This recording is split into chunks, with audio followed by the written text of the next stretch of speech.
Good morning. Myself Dr. Uma Maheshwari, Head Department of Management Studies. Now I am going to brief about strategic management. In this session, we have to say about meaning of strategic management, concept of strategic management, the difference between strategic management and tactics, and strategic management process, finally social audit and social responsibility. Strategic management concept.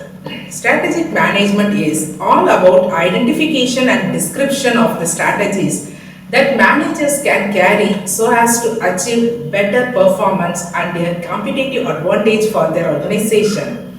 An organization is said to have competitive advantages if its profitability is higher than the average profitability for all companies in its industry.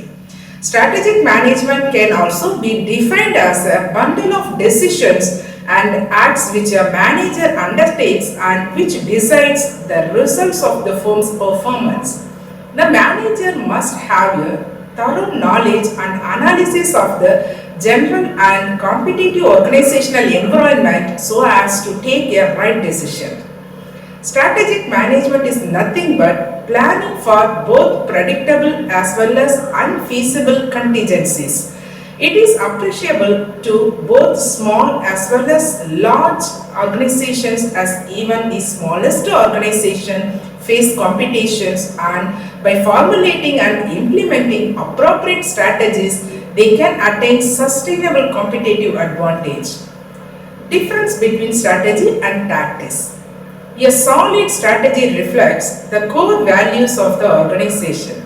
Your strategic team should gather input from across the organization to ensure there is alignment between the strategy and each department's priorities. All strategies should be actionable. When creating a good strategy, focus on the desired and result, that is goal. Your strategy is the foundation for all activities within the organization, and how it's crafted will guide decision making as your teams work to achieve those goals. For example, if your future company has a goal to expand market share, its strategy could include offering the most competitive prices and always being in the stock of common offerings. Leadership teams will make decisions that prioritize lower cost. Tactics. A good tactics has a clear purpose that aids your strategy.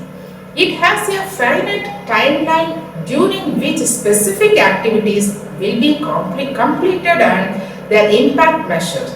A tactic for the furniture company would be able to analyze manufacturing process to minimize waste and inefficiencies, thereby decreasing cost and by extension prices for customers. The company can clearly measure the success of the tactic by comparing their cost before and after the analysis. In a business environment, firms use various techniques to survive, compete and grow in the long run. These techniques can be called as a tactics and strategy. Tactics are the actions, projects or events to reach a particular point or the desired aim, whereas the strategy is defined as the game plan which can help the organization to achieve its mission and objectives. These terms are used very often when we talk about competition among firms at the market, while tactics refer to the moves which business adopt to achieve a specific result. On the other hand, strategy implies a blueprint that leads the organization to its vision. The scope of the strategy is bigger than tactics, in a sense that there can be some tactics in a single strategy. Moreover, the two should go in a tandem or else the business may have to face failure. So if you are also looking for the difference between tactics and strategy, this article will help you to understand the terms. There is a 3 levels of strategy. The strategy is at the heart of business. All business have competition, and it is a strategy that allows one business to rise above the other two and become successful. Even if you have a great idea for a business and you have a great product, You are unlikely to go anywhere without strategy. Many of the most successful businessmen and women throughout history have been great strategic thinkers, and that is no accident. If you wish to take your business to the top of the market as quickly as possible, it is going to be strategy that leads the way. Of course, before you can get into the process of determining your own business strategies, you need to understand what are the word strategy really means in a business context. Does it involve long-term planning as to the general course of the business, or is it related to the day-to-day operations and how they are designed in order to achieve success? Well, in practical application, strategy can refer to both of those things and more. Corporate strategy. The first level of strategy in the business world is corporate strategy, which sits at the top of the head. Before you dive into deeper, more specific strategy, you need an outline general strategy that is going to oversee everything else that you do. At a most basic level, corporate strategy will outline exactly what business you are going to engage in and how you plan to enter and win in those markets. Business strategy. It is best to think of level of strategies as a step down from the corporate strategy level. In other words, the strategies that you outline at their level are slightly more specific and they usually related to the smaller business within the larger organization. Carrying over our previous example, you would be outstanding separate strategies for selling cookies and selling cookie making equipment at this level. You may be going after convenience stores and grocery stores to sell your cookies, while you may be looking at the department stores and the internet to sell your equipment. Those who are dramatically different strategies, though, so they will be broken out at this level. Next one is functional strategy. This is the day-to-day strategy. This is going to keep your organization moving in the right direction. Just as some business fail to plan from a top level perspective, other business fail to plan at this bottom level. This level of business strategy is perhaps the most important of all, as without a daily plan, you are going to be stuck in natural while your competition continues to drive forward. As you work on putting together your functional strategies, remember to keep in your mind higher level goals so that everything is coordinated and working toward the same end. It is at this bottom level of strategy where you should start and think about the various departments within your business and how they will work together to reach goals. Your marketing, finance, operations, IT and other departments will all have responsibilities to handle, and it is your job as an owner or manager to oversee these all to ensure satisfactory results in the end. Again, the success or failures of the entire organization will likely rest on the ability of your business to hit on its functional strategy goals regularly. As the saying goes, a journey of a million miles starts with a single steps. Take small steps into strategy on a daily basis and your overall corporate strategy will quickly become successful. Next one is strategic management process. Strategic management process has following steps. Actually, it's a 4 steps. The first step is environmental scanning. Environmental scanning refers to a process of collecting, scrutinizing, and providing information for strategic purpose. It helps in analyzing the internal and external factors influencing an organization. After executing the environmental analysis process, management should evaluate it on a continuous basis and strive to improve it.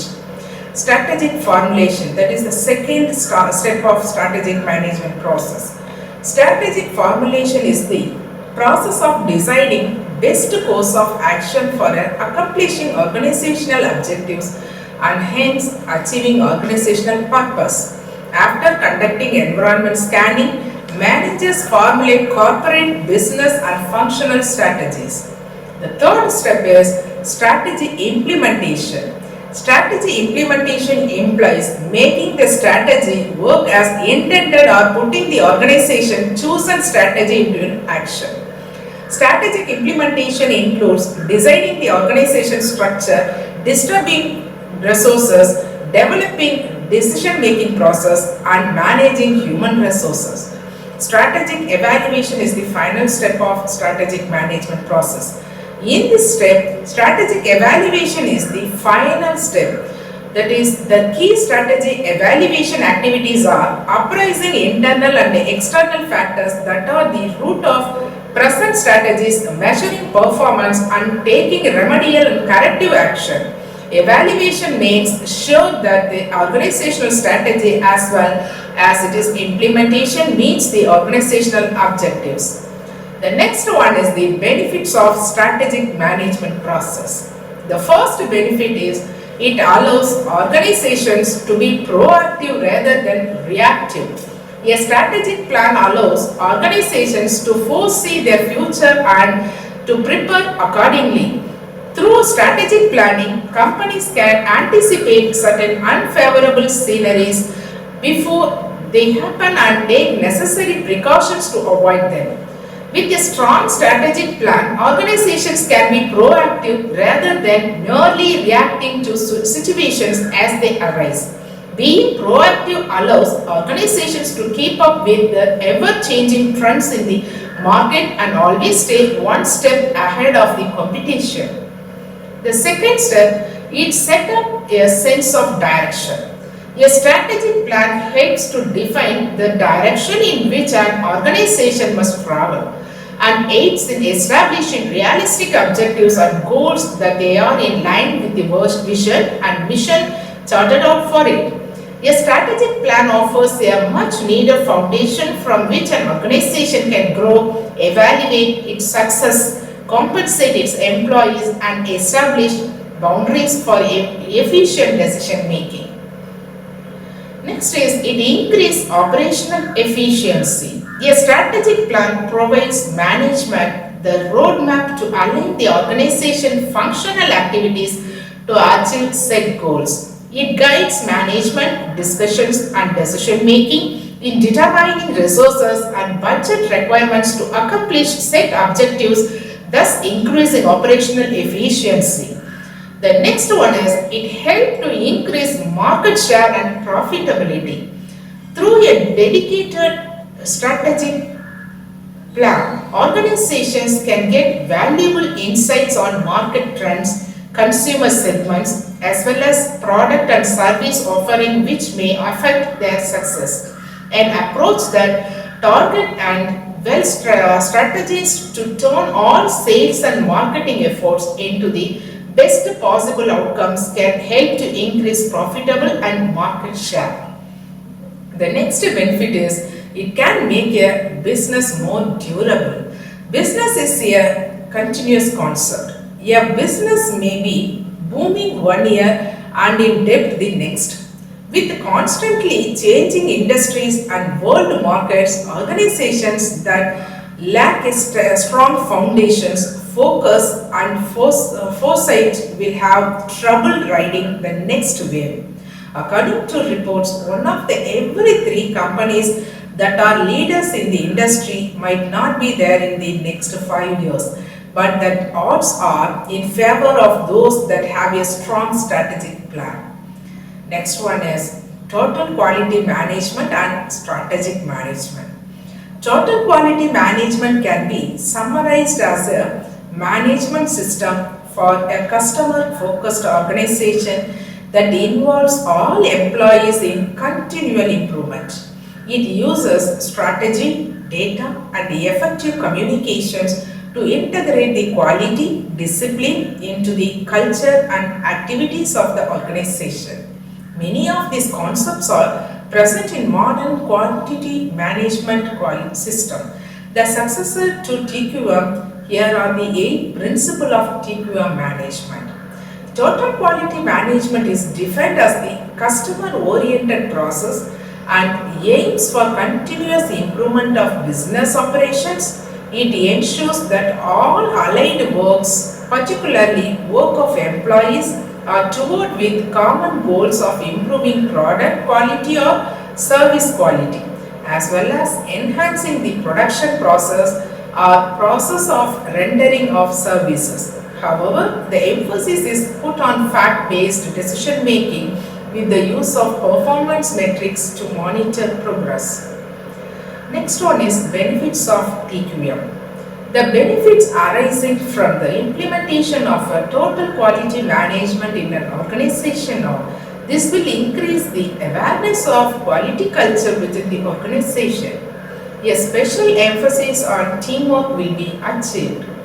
Total quality management will lead to a commitment towards continuous improvement. The next thing is social responsibility. A business enterprise is an important part of the society, and it should be operations and earn more money in ways that satisfy the expectations of the society. Social responsibility of a business refers to the obligations to take those decisions and perform those actions which are desirable in terms of the objectives and values of society. It is the idea that business should balance profit-making activities with activities that benefit society. It involves developing businesses with a positive relationship with the society in which they operate. Economic responsibility. What is a business? The business itself is an economic activity.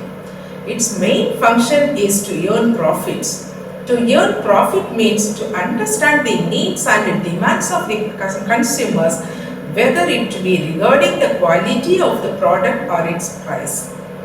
While understanding the perspective of the consumer and meeting their needs and demand to earn a profit, the economic responsibility of a business.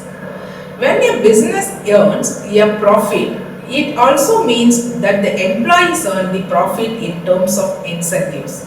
The economic growth of a business is not restricted to itself but affects the society as a whole. The legal responsibility. Legal responsibility are not only liable to the individuals in the society but also to the business in the society. As business is an entity itself, it must also follow laws and rules. Every business has a responsibility to operate within the boundaries set by the various commissions and agencies at every level of the government. These rules and regulations are set for maintaining balance and the greater good of the society. A law-abiding enterprise is a socially responsible enterprise as well. The business is free to do business, however, it wants but only within the boundaries of the regulations of the various laws such as labor law, environmental law and criminal law. For example, it is a business duty to pay tax to the government and keep its account books clean as it helps the government to track the economic state of the company. Discretionary responsibility. Business is one of the most important pillars of the society. If your business is making significant profits, it is the business responsibility. It's the responsibility of the business to help different group of the society. It should also work towards providing free education by opening educational institutes and training institutes or helping the people affected by natural calamities such as floods, earthquakes. It is the responsibility of the company management to safeguard the capital investment by avoiding speculative activity and undertaking only healthy business ventures which gives good returns on investment. Next one is the social audit. Social audit is the critical stock taking of any program or scheme by the community with active involvement of the primary stakeholders. It includes audit of the quality of the work being executed at different levels along with the dates of disbursement made, the number of laborers employed and materials used. The people in coordination with the local administration will conduct social audit. The basic objective of social audit is to ensure public accountability in the implementation of projects, laws and policies. Process of conducting social audit. The social audit unit shall frame an annual calendar and a copy of the calendar shall be sent to all the DPCs for making necessary arrangement. The laborers and the village community shall be informed about the Gram Sabha conducted social audit. The social audit team shall be provided by the PO. All the required information and records are implementing agencies. The resource person deployed by social audit unit along with the primary stakeholders shall verify all the documents, physically verify the works. All the officials' responsibilities of the implementations must be present in the meeting. In this session, we focused the meaning of strategic management, concept and various process and the difference between strategic management and total quality management and the importance of TQM, finally social audit. Thank you.